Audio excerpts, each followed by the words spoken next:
Assalamualaikum warahmatullahi wabarakatuh. Bismillahirrahmanirrahim.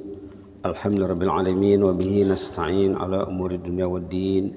Wassalatu wassalamu ala asyrafil mursalin wa ala alihi wa ashabihi ajma'in wa man tabi'ahum bi ihsan ila yaumiddin wa sallim tasliman katsiran bi rahmatika arhamar rahimin ya arhamar rahimin ya arhamar rahimin arhamna bi rahmatikal wasi'ah irhamna bi rahmatikal wasi'ah irhamna bi rahmatikal wasi'ah wasi'ata kulli syai'in rahmatan wa ilma faghfir lil ladzina tabu wa taba'u sabilaka wa qihim azabal jahim rabbana wa adkhilhum jannati adnin allati wa'adtahum wa man salaha min abaihim wa azwajihim wa zurriyyatihim innaka antal azizul hakim wa qihimus sayyi'at wa man taqis sayyi'ati yawma idzin faqad rahimtah wa dzalika huwal fawzul azim.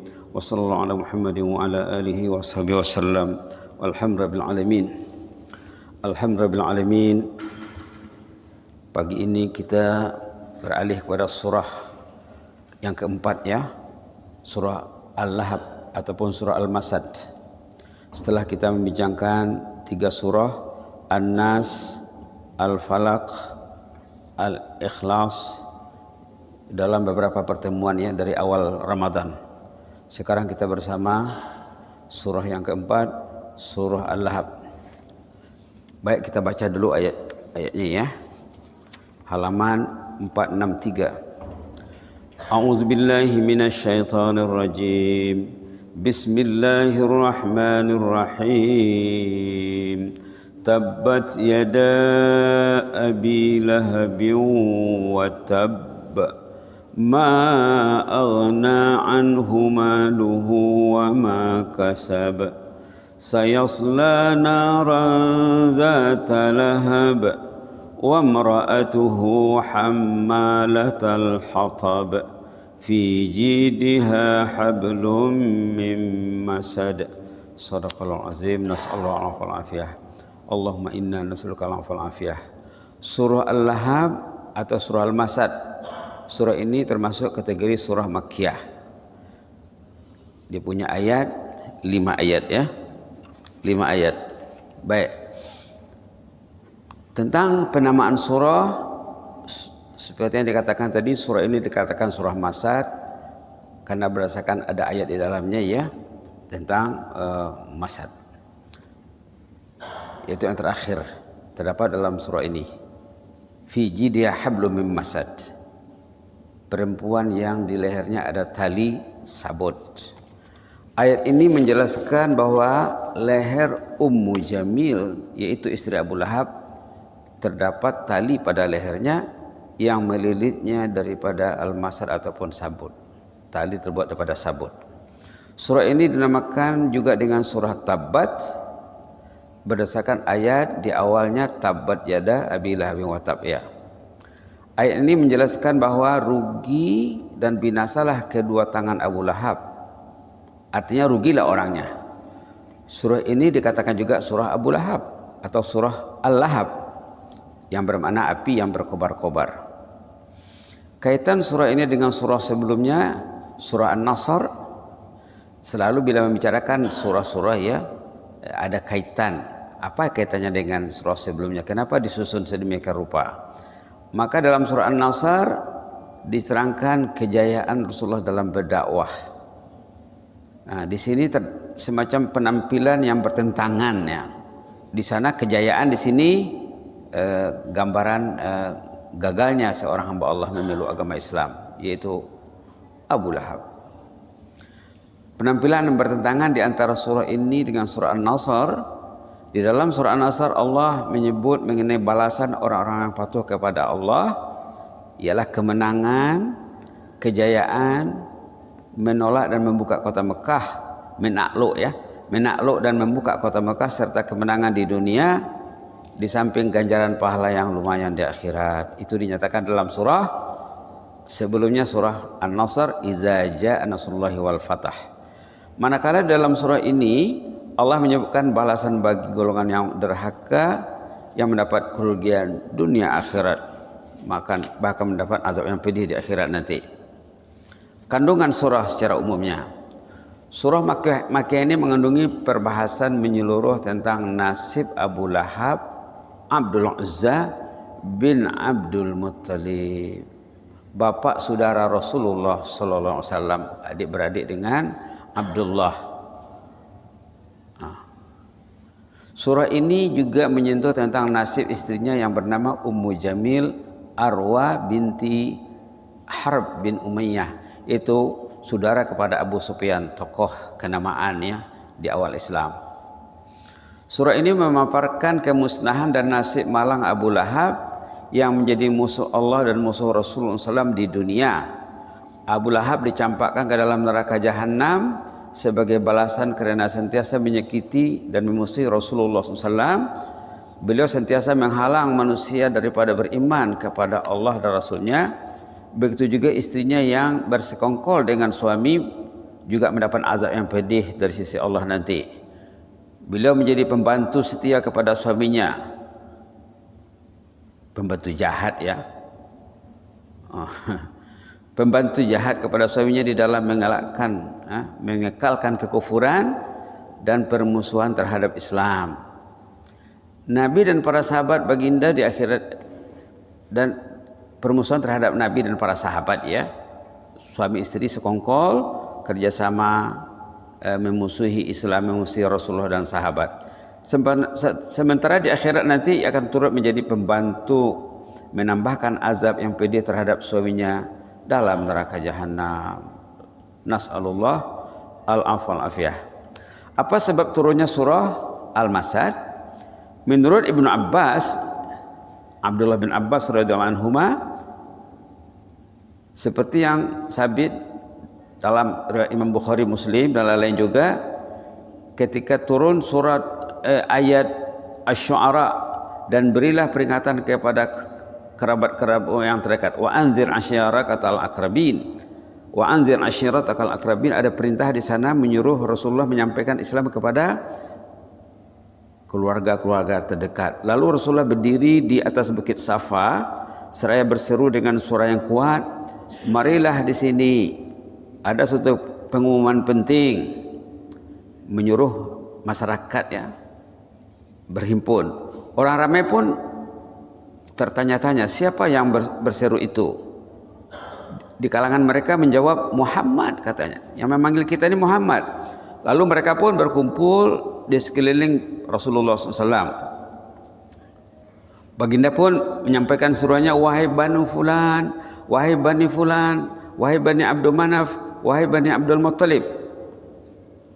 Sesudah mereka berkumpul, Rasulullah bertanya kepada kaum-kaum terdekat, apa pendapat kamu semua jika aku memberitahu bahwa terdapat tentara berkuda yang bersenjata di balik bukit ini? Adakah kamu mempercayai aku? Maka serentak menjawab, kami belum pernah mengesan engkau ini berdusta, kami percayalah katanya. Lalu Rasulullah menyampaikan mesejnya, aku ini seorang utusan pemberi peringatan kepada kalian bahwa kalian berada di ambang siksa yang amat pedih. Tiba-tiba Abu Lahab berkata, celakalah kamu, apakah untuk ini kamu mengumpulkan kami? Mendengar kata-kata Abu Lahab itu turunlah ayat Tabbat syada Abi Lahabin wa tab. Mereka disuruh oleh Rasulullah untuk mengenal Islam, mencintai Islam dan masuk Islam, ternyata dibalas dengan kata-kata yang sangat kesat. Tabbat syada Abi Lahabin wa tab. Celakalah kedua tangan Abu Lahab, dan sungguh dia memang celaka dan rugi. Ini menurut bacaan Ams dan Abdullah dan bapaknya sehingga akhir surah. Tetapi menurut bacaan Hafaz, watab saja. Bacaan pertama bermakna doa buruk kepada Abu Lahab, manakala bacaan kedua memberitahu sekedar makluman saja ya.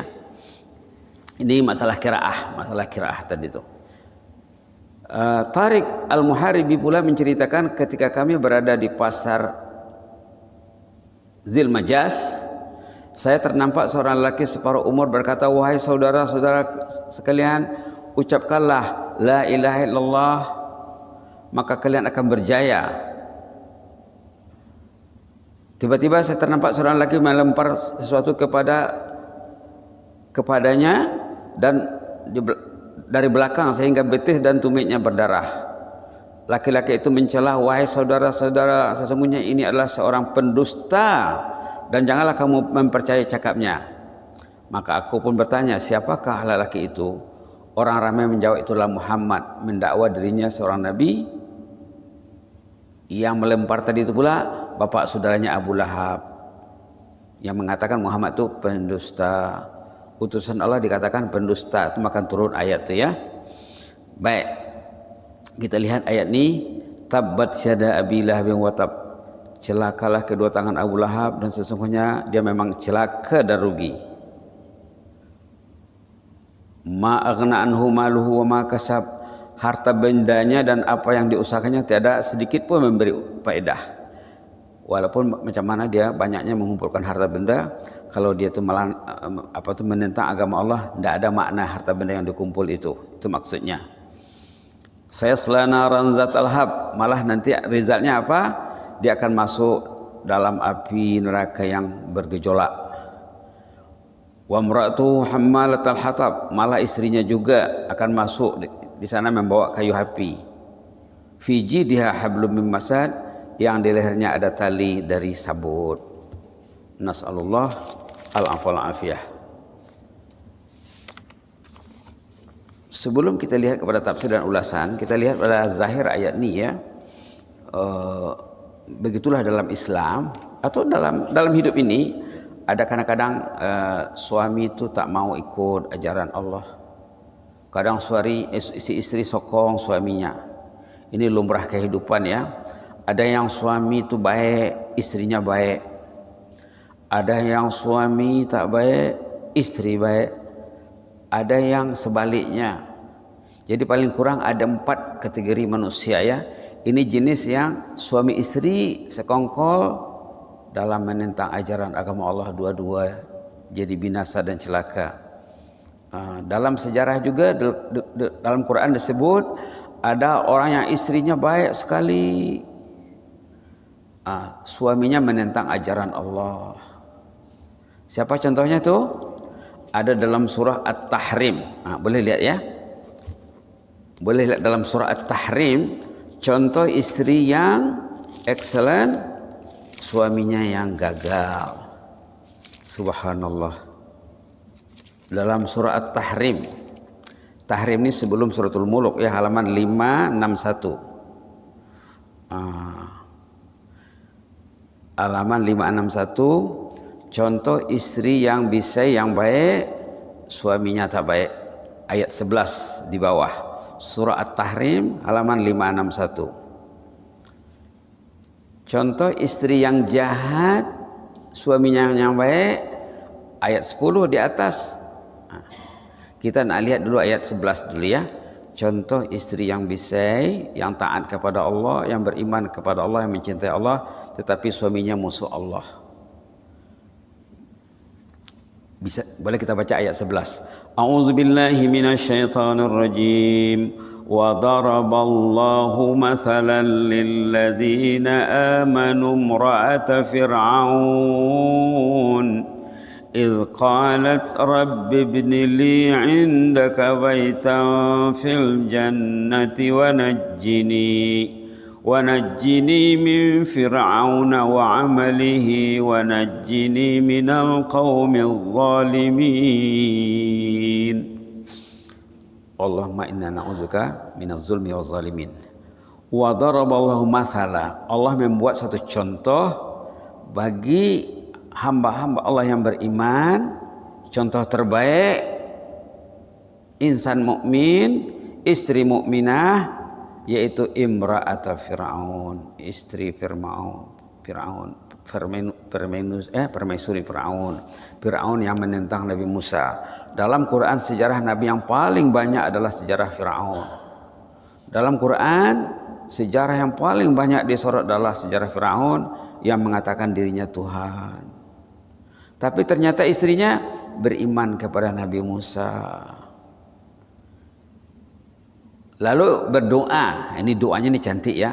Rabbi binili indaka baitan fil jannah.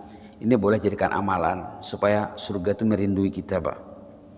Rabbi binili indaka baitan fil jannah. Baik dibaca suami, dibaca istri, dibaca anak, dibaca cucu, dibaca keluarga. Baik dibaca bulan Ramadan, menjelang sungkai, menjelang sahur. Rabbi binili indaka baitan fil jannah.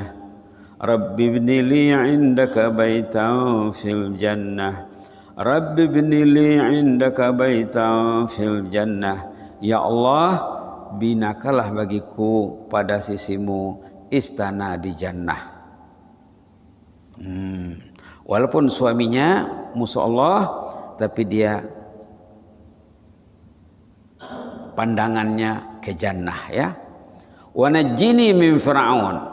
Selamatkanlah saya daripada kekejaman Firaun, wa amalih dan usaha jahatnya. Wa najjini minal qaumil zalimin. Selamatkanlah saya daripada kaum yang zalim. Itu contoh ya. Di atas pula ayat 10 contoh yang tidak bisa, yang tidak baik. Boleh kita baca ayat 10. A'udzubillahi minasyaitonir rajim. Daraballahu masalan lilladzina kafaru imra'ata Nuh. Daraballahu masalan lilladzina kafaru imra'ata Nuh wa imra'ata Lut. كانتا تحت عبدين من عبادنا صالحين فخانتاهما فلم يغنيا عنهما من الله شيئا وقيل ادخلا النار مع الداخلين. Allah membuat contoh orang yang kafir yang menentang Allah, walaupun suaminya Nabi, yaitu istri Nabi Nuh dan istri Nabi Lut. Dua-dua istri Nabi, dua-dua suaminya Nabi, tapi tak ikut ajaran yang dibawa oleh suami, ajaran yang dibawa oleh nabinya. Kana tahta abdaini min ibadina salihin. Dua istri ini adalah menjadi milik kepada dua orang hamba kami yang saleh. Lantas apa? Fakhanatahuma. Kedua-dua istri ini khianat kepada suaminya. Falam yughni anhuma minallahi syai'a. Tidak dapat diselamatkan, tidak dapat Allah membantu karena dia khianat kepada Nabiullah.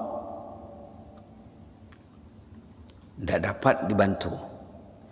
Malah nanti nasibnya adalah neraka. Wakila dakhulan nara ma'ad dakhilin. La haula wala quwwata illa billah. La haula wala quwwata illa billah. Contoh istri yang jahat.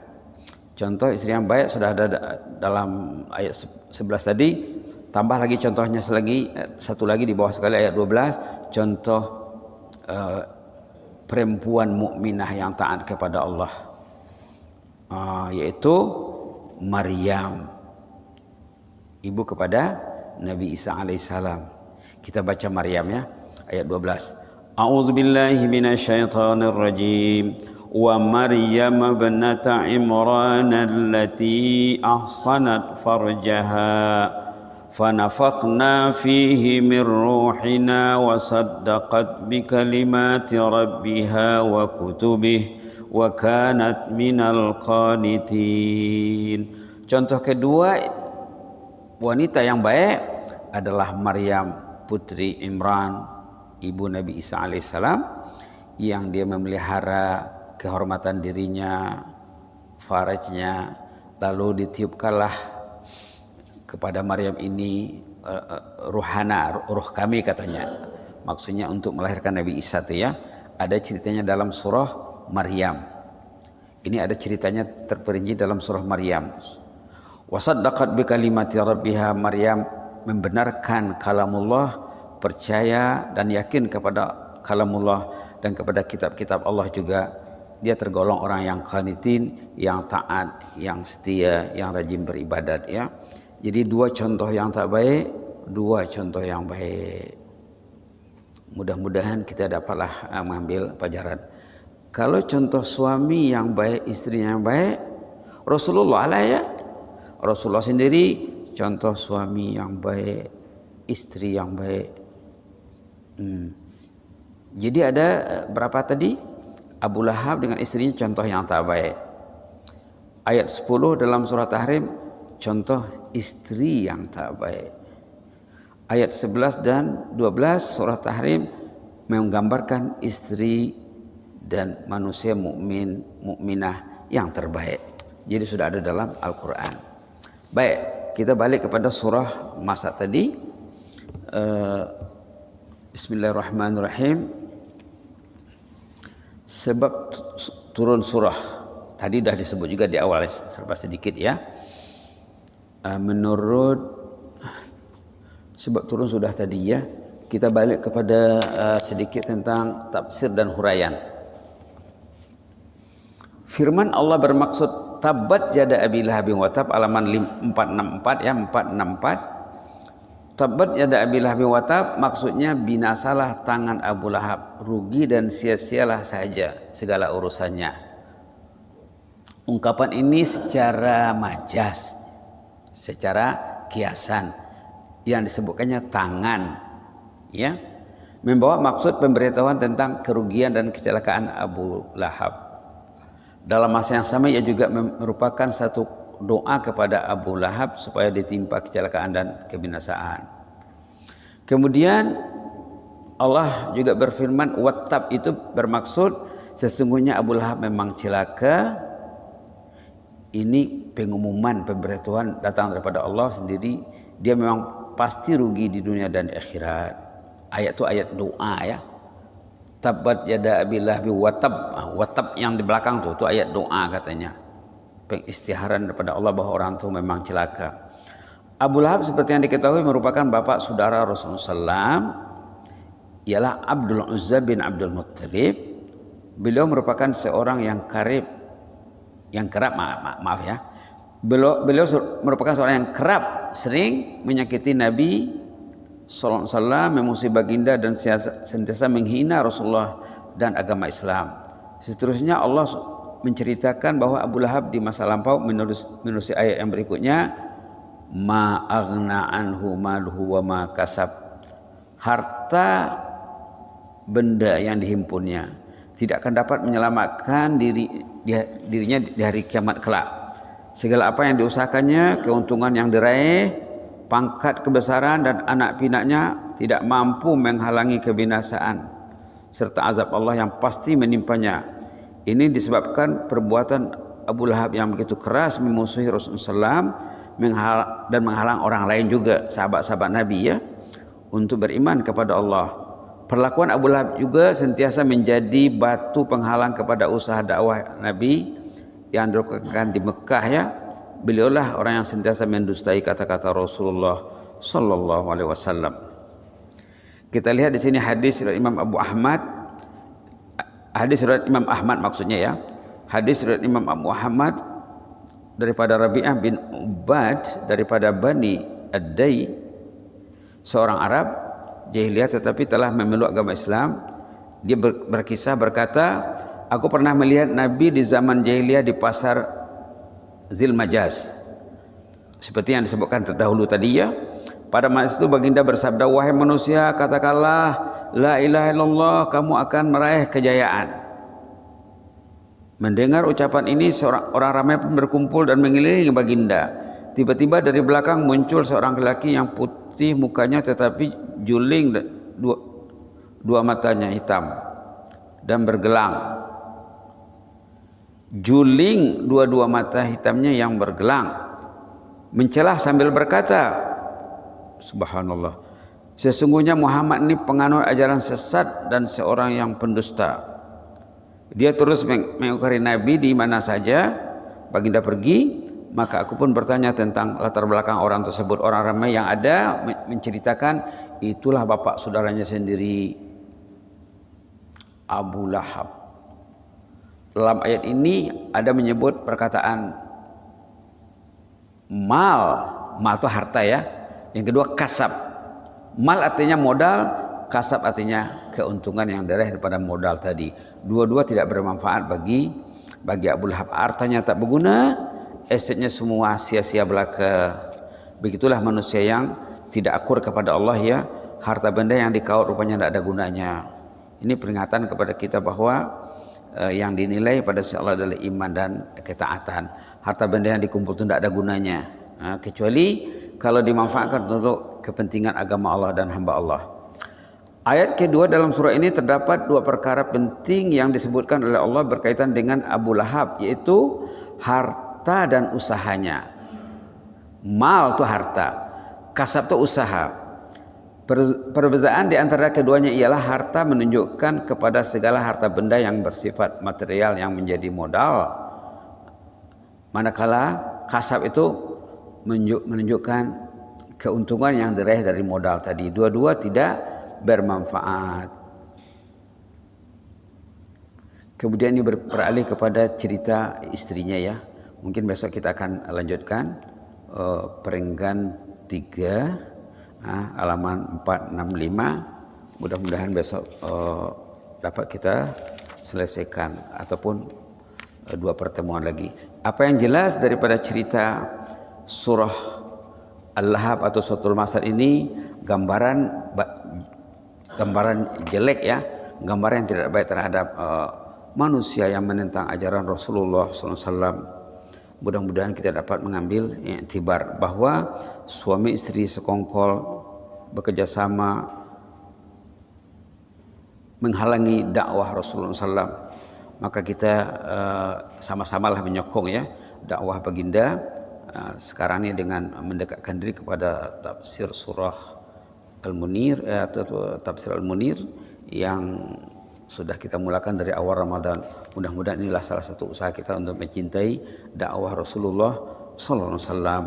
Mudah-mudahan kita tergolong kepada orang yang dipilih Allah. Amin ya rabbal alamin. Allahumma zidna wa la tanqusna wa akrimna wa la tuhinna wa a'tina wa la tahrimna wa athirna wa la tu'sir alaina wa adina warda ala ya karim. Allahumma ij'al siyamana wa qiyamana imana wa ihtisaba. Allahumma ij'al siyamana wa qiyamana imana wa ihtisaba. اللهم اجعلنا ممن صام وقام رمضان إيمانا واحتسابا اللهم اجعلنا ممن صام وقام رمضان إيمانا واحتسابا اللهم اجعلنا ممن صام وقام رمضان إيمانا واحتسابا واغفر لنا ولآبائنا ولأمهاتنا ولأهل بيتنا وللمسلمين والمسلمات يا حي القيوم برحمتك نستغيث اللهم إنا نسألك رضاك والجنة ونعوذ بك من سخطك والنار اللهم إنك عفو تحب العفو فاعف عنا اللهم إنك عفو تحب العفو فاعف عنا اللهم إنك عفو كريم تحب العفو فاعف عنا يا حي القيوم يا حي القيوم احفظنا واحفظ سلطاننا اللهم احفظ سلطاننا وإيانا والمسلمين اللهم احفظ سلطاننا وإيانا والمسلمين اللهم احفظ سلطاننا وإيانا والمسلمين احفظنا من كل سوء احفظنا من كل مكروه فالله خير حافظا وهو أرحم الراحمين واحفظنا كما حفظت بعبادك الصالحين اللهم احفظنا كما حفظت بأوليائك المتقين اللهم احفظنا كما حفظت بأوليائك المقربين يا مجيب السائلين واكتب لنا كل خير اللهم اكتب لنا كل خير اللهم اكتب لنا كل الخير بيدك الخير إنك على كل شيء قدير إنك نعم المولى ونعم النصير وارحم أمواتنا وأموات المسلمين اللهم ارحم أمواتنا وأموات المسلمين اللهم ارحم أهل القبور من المسلمين والمسلمات اللهم ارحم أهل القبور من المسلمين والمسلمات واجعل قبرهم روضة من رياض الجنة ولا تجعل قبرهم حفرة من حفر النيران وارحمنا إذا ما صرنا إلى ما صاروا إليه اللهم ارحمنا إذا ما صرنا إلى ما صاروا إليه اللهم ارحمنا جميعا إذا ما صرنا إلى ما صاروا إليه ربنا آتنا في الدنيا حسنة وفي الآخرة حسنة وقنا عذاب النار وقنا عذاب النار سبحان ربك رب العزة عما يصفون وسلام على المرسلين والحمد لله رب العالمين آمين آمين تقبل الله منا منكم